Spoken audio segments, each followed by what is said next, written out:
Hello and welcome to Mind Shifters Radio. I'm Tim Hayes. I'm your host for the first hour. And today is Thursday, March 20th, 2025. As always, we're grateful to everyone who's joining us here today, whether you're listening live or through the archives, as we spend another couple of hours teaching and supporting people in using some of the most powerful, effective, efficient, and accessible tools I've ever encountered. These tools are available absolutely free through the tireless efforts of Dr. Michael and Jeannie Rice on the website at whyagain.org.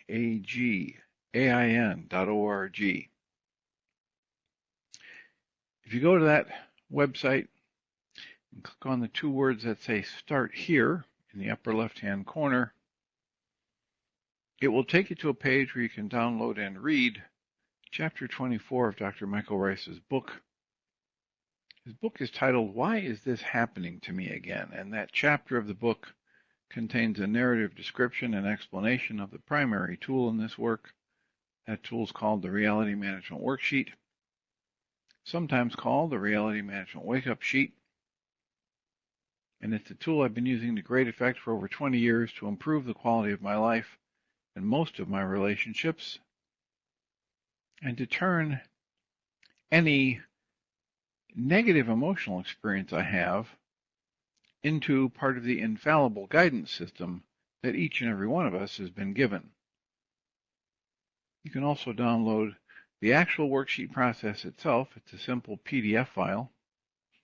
Click the link, download it, print it off, copy it as often as you'd like, and use it over and over again absolutely free. You can also download a whole host of audio files of shows just like this one, where people have been stepped through the worksheet process. And if you choose to listen to them even repeatedly, they can serve as a powerful tutorial for you to help you get maximum benefit from these tools in the shortest amount of time possible. You can also go to your app store and type in the three words Heartland Aramaic Forgiveness. And if you choose to do that before you're done typing the word forgiveness, you'll see the glowing heart icon. If you tap on that, it will let you download a completely free and private app. The app contains the Reality Management Worksheet, it contains an abbreviated version of that worksheet process, and it contains a copy of the Drag-On Klingon game, which is a wonderful way to introduce these tools to even younger audiences. We hope people do all of that soon and often, primarily because it tends to improve the quality of people's lives the more they actively apply these tools in their lives. And secondarily, because it tends to prompt comments, questions, answers, and testimonials. If you have any of those to share with us, please do so. You can email me at tjh@mindshifters-academy.org, and or you can email Jeannie at jeanie@whyagain.org. That's whyagain.org. And if we get a question or a comment from you, we'll address it on the internet show, and then as time allows, send you a notification about what day and time that occurred, so you can listen back to the archives for your feedback or input. Alternatively, if you're listening on the internet at live.needle.com/mindshiftersradio, we're glad you're here. However, from that position, you cannot type in a comment or tap the phone icon to speak to us directly. To do that, you need to go to the App Store, search for Needle, N-E-D-L. It's an AI tuner for live radio. Download the app, log in, answer a couple questions, and then you'll have the capacity to either type a comment into the app or raise a hand and speak to us directly. And we greatly appreciate whenever anybody does that, because it makes it so much easier for us to live into our intention with this work. The intention we have with this work is to be of service, and that's just beyond words easier to do when we get direct feedback from those people who are listening. Excuse me. So, we have plenty of time today to take a comment or a question or some feedback about what we started yesterday as we're reading the book from Christian Sundberg. His book is titled A Walk in the Physical.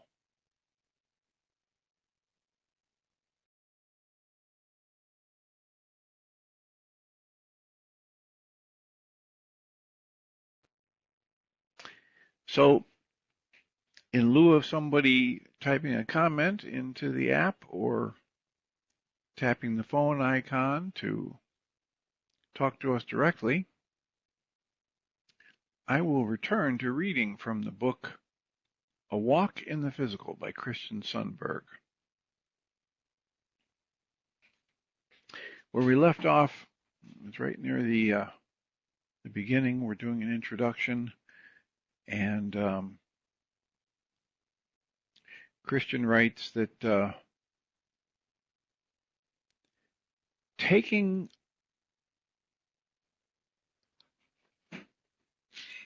on the challenge of moving from non-physical to physical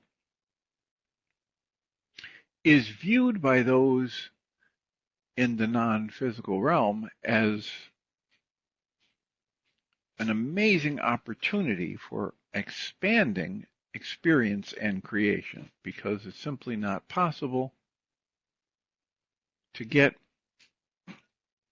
an experience unless you step into it. For instance, if you've never had chocolate ice cream, people can describe it to you forever, and you'll never know what it's like until you actually ingest it.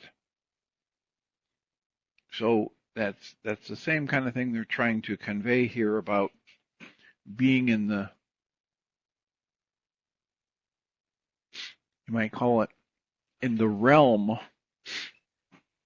or in a state of non-physical being and awareness, and how there's only so much that you can do from that perspective. You can do all kinds of things that you can't do here in the physical realm, and yet everything in the physical realm is something you cannot do in the non-physical realm. So Christian writes that long after that, before he incarnated as Christian, but after many other experiences, he prepared for the next steps of his journey. Over the course of his physical incarnations, he had been people, he had engaged in certain extremes, and now he really wanted to experience a certain significant distance, in quotes, distance from capital S source, from his awareness of his true nature. And he wanted to have the opportunity to confront and heal a specific, extremely deep fear. A certain deep, low experiential vibration. He says this had been a very difficult thing for him in the past, and he wanted to move to the place. He says it had bested him in a previous life. And through that deep fear, that very low vibrational state, doing what he calls besting him, he says, I caused significant pain and distress for many others in that earlier lifetime. He writes, I was not a nice person in that lifetime.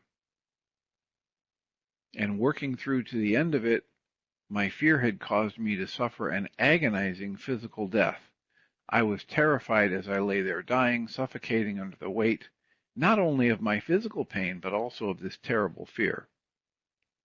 Though it is beyond naming, the fear was something to the effect of, quote, I'm powerless to avoid agony, close quotes.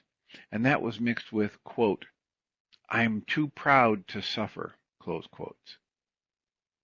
Long after that death,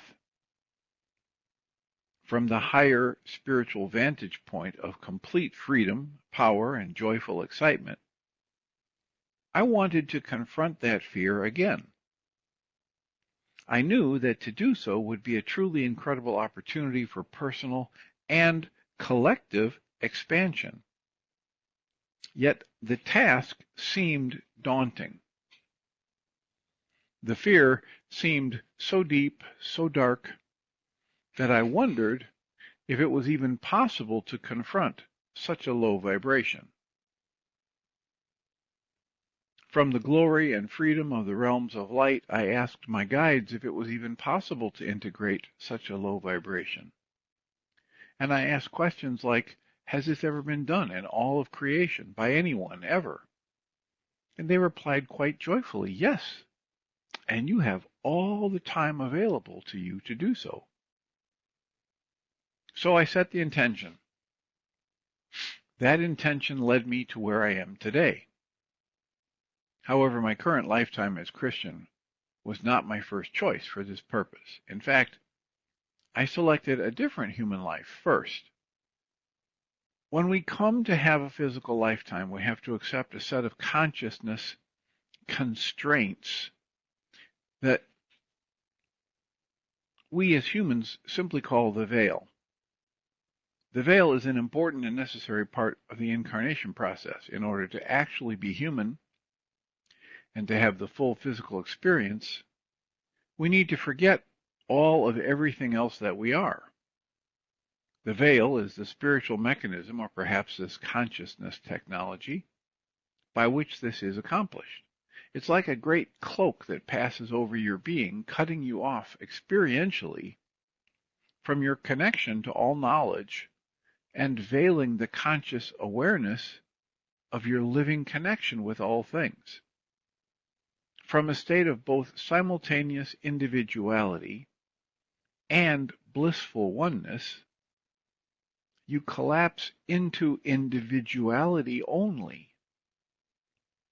You plummet from an extremely high vibration to an extremely low vibration as you interface into the physical reality system. After I accepted the veil, I experienced that my, quote, knowing, close quotes, was cut off, and I suddenly felt separate, dark, and alone. Metaphorically for me, it was like going from rich, vibrant connectedness straight into the airless, cold, and desolate vacuum of space. Because the spirit is sovereign, the veil requires the individual's acceptance for it to, quote, take, close quotes. You have to willingly dive in and commit to it. You have to allow it to have power over you in order to be, quote, bound, close quotes, to that physical experience for its duration. Now, the lifetime that had been brought to me was nearly perfect for my purpose of having an ample opportunity to re-engage this low vibration of fear. I really resonated well with the circumstances, the biology, the parents, and the opportunity. However, during and shortly after the veil acceptance process for that life, due to the extreme drop in vibration, I was quickly overwhelmed by the fear. Immediately I fought it. I resisted mightily. I was so terrified at the depth to which I was being cut off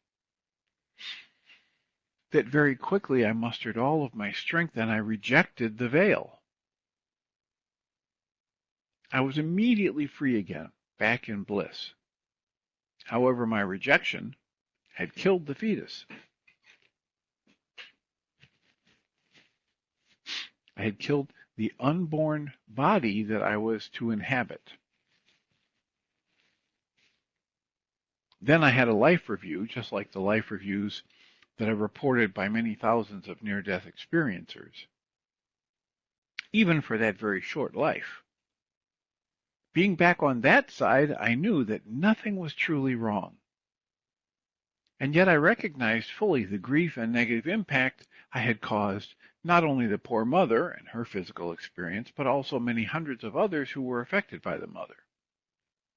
I couldn't believe that despite my good intentions, my own fear was so strong that I could have such a negative effect. Despite my lofty goals, I had only heaped difficulty upon the physical experience of those beautiful souls whom I so wished to join. I vowed to not let that happen again. And so I, quote, trained, close quotes, for a while in what you might call a veil acceptance simulator. It was something like a simulation room where I was able to practice releasing control and dropping vibration to a degree so as to be ready for the actual moment that I would do so again. I also took a long rest. Eventually, I was presented with the opportunity of my current lifetime, the lifetime in which I would be known as Christian, a name that even during my pre-incarnation review of this life, I recognized had the potential to be ironic. This life as Christian wasn't as optimal for my purposes as the previous one would have been. However, considering the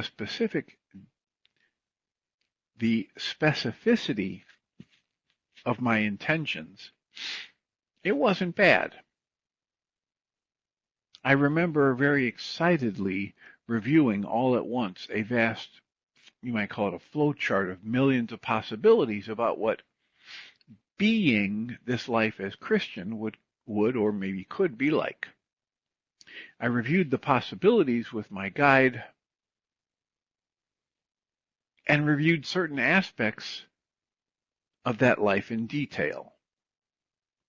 I knew who my parents would be. I knew that the confidence my father would nurture in me would be important.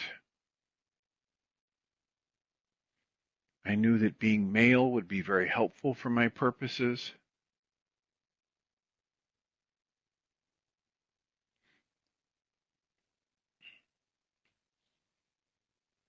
And I knew that the body would have certain health challenges that other bodies do not. And because of that, many others probably would have passed on this experience. In fact, I knew that the biological limitations of the body would provide me with a certain, quote, biological weight, close quotes, on my day-to-day experience, which would be key to experiencing what I needed to experience. I also requested to experience certain things, or to, quote, be, close quotes, to be certain things during this life. For instance, I asked the life preparation guides if I could be intelligent again, as intelligence was a trait I tend to prefer in many of my recent lifetimes. I also asked if I could retain just a very small amount of awareness this time and not completely forget who I really was when I came here. I was told that I could. However, I was also told that it would add further contrast and make the experience even more challenging. And it has. Knowing that even this challenge added to the personal growth, I decided to accept. In reviewing my, what you might call a flow chart, I knew that it was likely that a traumatic experience would probably happen in my early or mid-20s that would allow me to deeply face my old fear. It did happen. He writes here, see below. I knew that this life was potentially like, quote, biting off more than I could chew, close quotes. However, I preferred to take the greater challenge and do it all at once. I was so very eager to be preparing for this life. I was so very deeply excited, and I felt so very blessed to have been given this precious opportunity. Being given the chance to be human was like being given one of the most precious gifts in existence. The feeling of excitement filled the entirety of my being. Now, as a sidebar to my reading from this book, A Walk in the Physical by Christian Sundberg,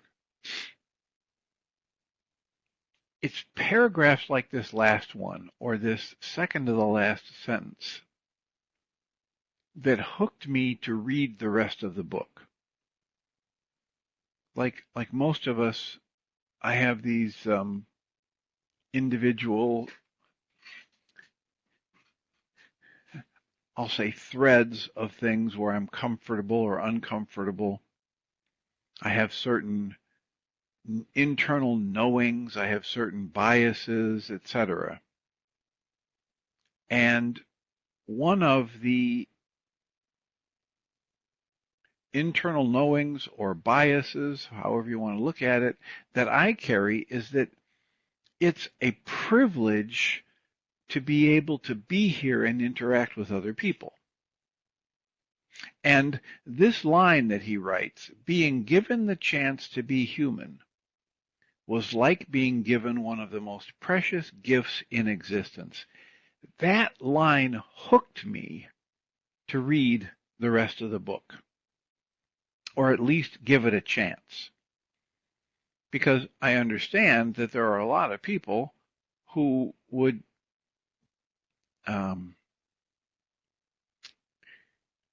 get completely turned off if I were to talk to them about this kind of thing. And there are a lot of people who talk about this from the perspective of we need to suffer, and from the Christian perspective that Jesus suffered, Jesus suffered and died because of our sins, etc. And I don't buy into that. I haven't bought into that since you might call it a spiritual awakening in my early 20s. So this line, that being here is a precious gift, one of the most precious gifts in existence. It's that the sentiment behind that line is literally the driving force for my talking to you through a technological device on this internet show in the middle of my day, in the middle of my work day, 1 hour a day, 5 days a week for the past 14 plus years. I count it a privilege to be able to study and question and share and support others in their process. And just like Christian says in this book, it's one of the most precious gifts in all of existence. So, from that perspective, Christian goes on and he writes, the feeling of excitement about this possibility filled the entirety of my being.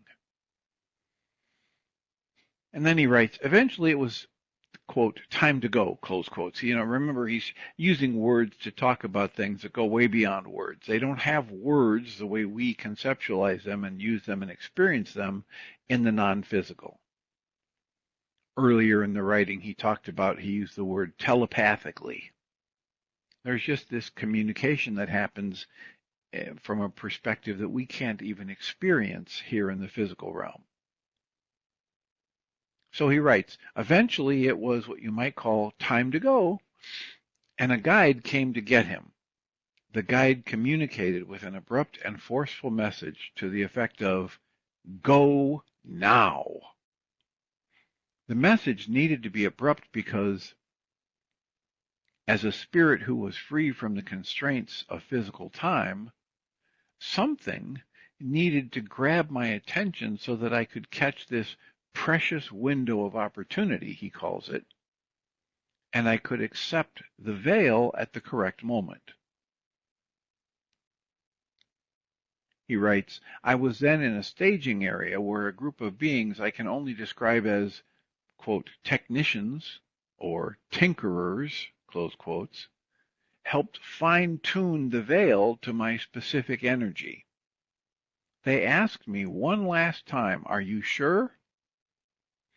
Because once I said yes, I was committed. I remember that I was instructed to accept the veil, and I did. I opened myself up completely, deeply mustering my courage to open and allow this complete, what you might call a swallowing of my being by the vast swath of the obscuring veil. My vibration plummeted. From the heights of the realms of light, my vibration collapsed lower and lower and lower and lower, all within a breathtaking, shocking instant. I went from being connected to everything to being in what felt like a dark vacuum. My knowing was gone. I suddenly felt extremely small, dense, and alone. The feeling was again intolerable, and once again I began to panic. But I chose to hold on moment to moment, letting it, you might call it, sink in for as long as I could. Through the darkness, I sent a simple message, you might call it a ping, back through consciousness. Did it take? And I was told simply, yes. And I let go. I let go into the darkness. I momentarily surrendered to the cold vacuum of the flesh. Time passed. But not long after, my body, still in my mother's womb, the panic returned. All my great plans seemed so distant and meaningless in this doleful state. I felt like my very being itself had been horribly reduced. I hated feeling so far from home. I decided that I wasn't going to endure this, and nothing was going to stop me. Once again, I began to muster my great strength to fight free of this bodily shackle.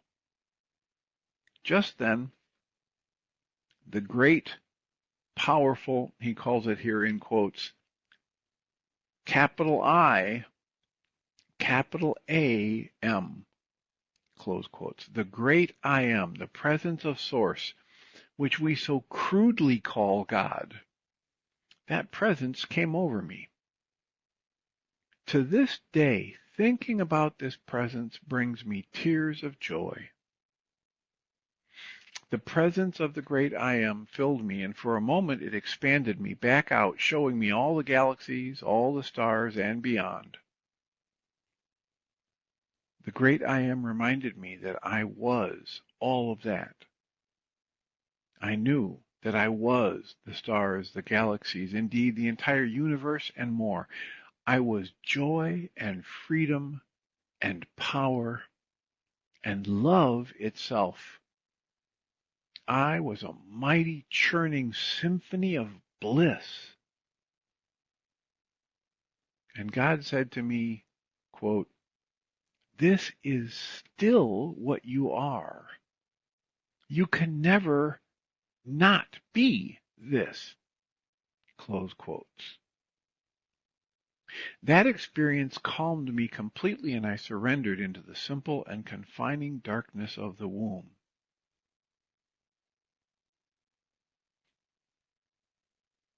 So, taking a breath,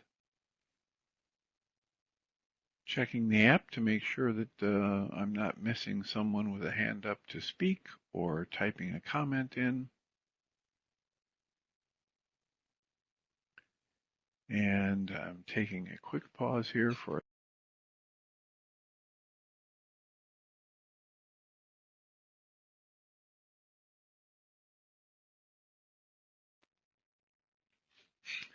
so we have about 30 minutes left in our scheduled time for this first hour.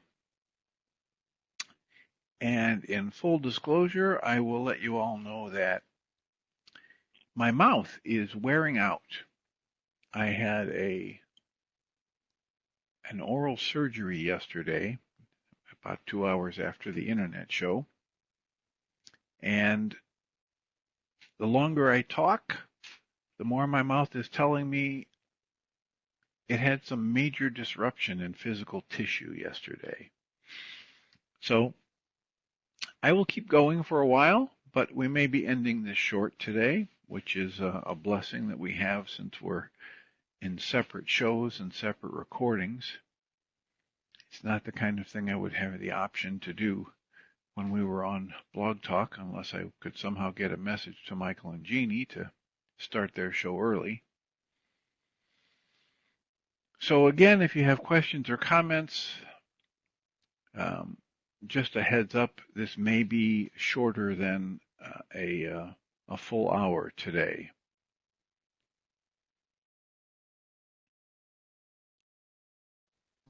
I'm attempting to turn on the microphone for Susan Bingham.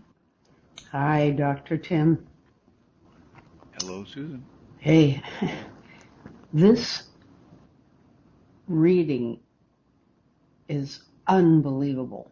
And I know we've done it before, but I don't have a question. I mean, I have a ton of questions, but I'm just telling you, it's an amazing experience to hear this and hear his experience. And I'm sorry about your mouth. I hope all is well. Thank you. It's one of those deals where I had some fillings that had been in some molars for 60 plus years. Right. And the way the oral surgeon talked about it after he did the x-rays was, you have what we call resorption, where your body is taking back the teeth. They're literally just right at the root level. They're just, it doesn't matter how much you brush and mouthwash and whatnot. The body says, nope, this is not working. So I had a couple molars extracted and a couple posts put in, and there'll be some maybe in 3 months, the crown's put on. So that's wow. What's happening. Mm-hmm. That's a lot. Did you have silver fillings the way we all, us older people, although I'm a lot older than you, but I had a lot of... You are not a lot older than me, ma'am. I've been hearing numbers thrown around, and so yeah, I have the old stuff, right? I mean, if these things have been in my mouth for over 60 years, yeah, you are not a lot older than me. Okay. So anyway, yeah. It's the old stuff, right? It's the stuff that people say you should have all that stuff taken out of your body, and by people in hazmat suits and right, all of that stuff. And I have not done that. I have not had what I would consider the financial resources and or the time in my life to do that. So this is being handled this way. Yeah. So anyway, thanks for that, for calling. Is there something else that you want to put in here about, how this is striking you, or my commentary? Well, it's like the malleability of time and words and circumstances and us.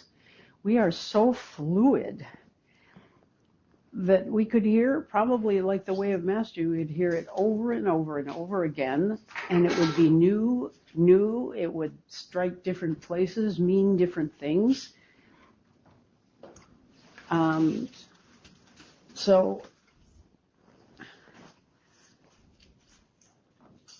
I don't know whether it's because of the state of the world we're going through and what it is. I feel as if my ears are different this time, and I bet a lot of others are doing it. And maybe you're even reading it differently. You're reading it very well with, slowly, clearly, great emphasis on the right things. I'm glad it's being recorded for playback. But no, I had a question yesterday, and it's one of those head questions. It's one of those figure it out questions, which is, I wonder how he receives the messages he's getting. Because we deal with language. And I think of our refugees, and we don't have language for a while. And so we practically dance, or we draw pictures, or we point at things. And there's a lot of humor. It's like we're all children again. in there when a person comes in with not an iota of English, and I have not an iota of Parsi or whatever they speak.